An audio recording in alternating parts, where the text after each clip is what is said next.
नमस्कार मित्रों, आप देख रहे यूपी समाचार 24/7 न्यूज। मथुरा की कोसी कला में कल राष्ट्रीय लोकदल रालोद की एक जनसभा का आयोजन किया गया। बताते चलें कि पावन भूमि पर राष्ट्रीय अधिवेशन 2025 का सफल आयोजन हुआ। अधिवेशन को ऐतिहासिक बनाने की योगदान देने वाले रालोद के सभी सदस्यों ने और कार्यकर्ताओं ने तथा पदाधिकारी और जनमानस ने वहाँ पहुँच करके बहुत बड़ा योगदान दिया।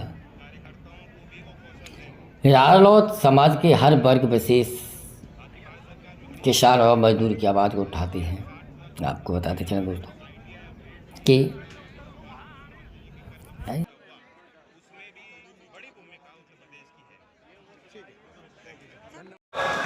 एक आइडिया, एक विचार और उसका संचार कितना महत्वपूर्ण होता है। आज के यंग लोग इस बात को समझते हैं कि विचार भी होना चाहिए और साथ साथ में आपका ब्रांड भी अच्छा होना चाहिए।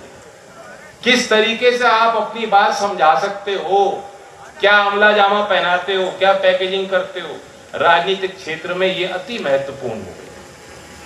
मैं उम्मीद करता हूं कि जो आज लोकदल हमारे इस दल में जो सदस्य बने हैं, जो सक्रिय सदस्य बने हैं, जो महिलाएं, जो युवती युवक आगे आ रहे हैं, वो इस बारे में सोचें।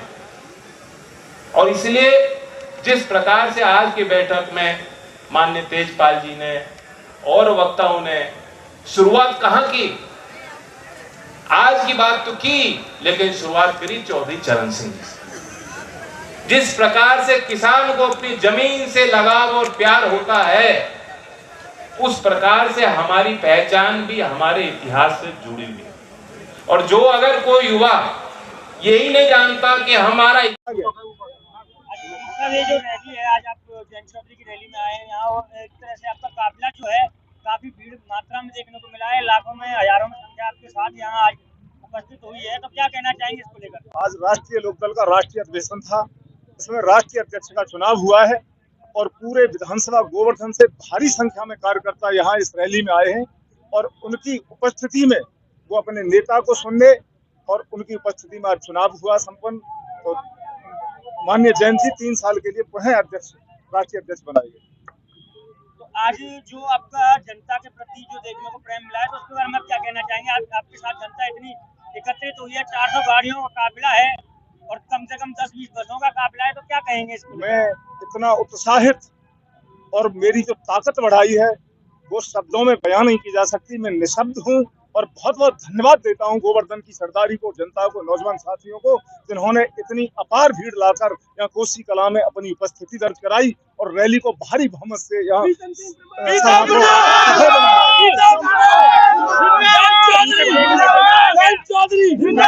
अध्यक्ष जी भी बैठे थे, राष्ट्रीय अध्यक्ष जी बैठे थे स्टेज पर, तो वहाँ पे प्रीतम सिंह के जयकारे लगे।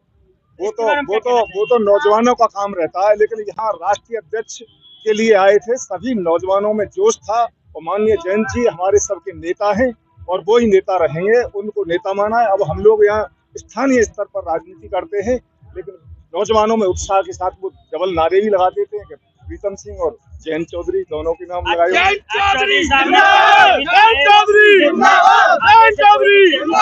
चुनाव लड़ सकता है वो आगे की चुनाव, आज रैली नेताजी का चुनाव हुआ। जो एक पुराना परिवार है उसी के सदस्य बार बार जो है चुने जाते हैं, इसलिए मैंने अपने लोकल में भी कहा नए लीडरों को हमें विकसित करना है, आगे बढ़ाना है। जिस तरह से दिल्ली में जो ब्लास्ट हुआ उसको लेकर क्या कहेंगे? हमारे जो प्रस्ताव हुए हैं उसमें राजनीतिक, सामाजिक और आर्थिक प्रस्ताव हुए, उसमें जिस प्रकार से भारत सरकार ने फैसला लिया, जीरो टॉलरेंस किया नक्सलिज्म के लिए, टेररिज्म के लिए, जिस प्रकार से जो सामना किया है हमारे सैनिकों ने और भारत सरकार ने भरपूर जो ताकत के साथ जवाब दिया है, हम उसके साथ खड़े हैं। विपक्षी कहीं ना कहीं वोट चोरी और ईवीएम को लेकर मैंने जैसे कहा, इतना शांतिपूर्ण मतदान बिहार में शायद पहले देखा नहीं और भारी मतदान हुआ। दूसरे राज्यों से अपना काम छोड़कर लोग आए, वोट डालने के लिए आए, कोई शिकायत नहीं हुई, कहीं रीपोल की मांग नहीं उठी, कहीं मैंने वीडियो भी नहीं देखी किसी को कहते हुए कि मेरा जो है वोट मैं वोट था और मैं यहाँ मौजूद हूँ और मुझे मतदान करने से रोका गया। तो जब मतदाता की कोई शिकायत नहीं और एक तरफा नतीजा आया एनडीए के पक्ष में, अब तो विपक्षी पार्टियों को अपनी आंखें खोल लेनी चाहिए। अगला चुनाव 2027 योगी जी का यूपी में है, किस तरह से रहेगा और आप गठबंधन में रहेंगे या सेल्फ? इसमें कोई शक नहीं, हम एनडीए के घटक दल हैं और उत्तर प्रदेश में हमारे कैबिनेट मंत्री हैं और भारत सरकार में मुझे एक जिम्मेदारी दी गई है, तो सरकार के हर फैसले में हम साथ हैं। क्या जिला पंचायत में भी आपकी भागीदारी रहेगी?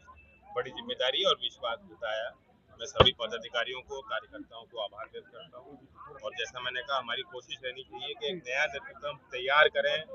अगली बार अगले चुनाव में कोई और अगर अध्यक्ष बनना चाहे तो मैं उसके लिए भी तैयार हूँ।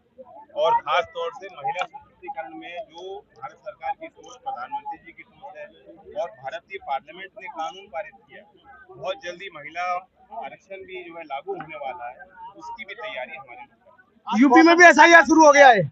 यूपी में एसआईआर शुरू हो गया है। सामान्य बात है, चुनाव आयोग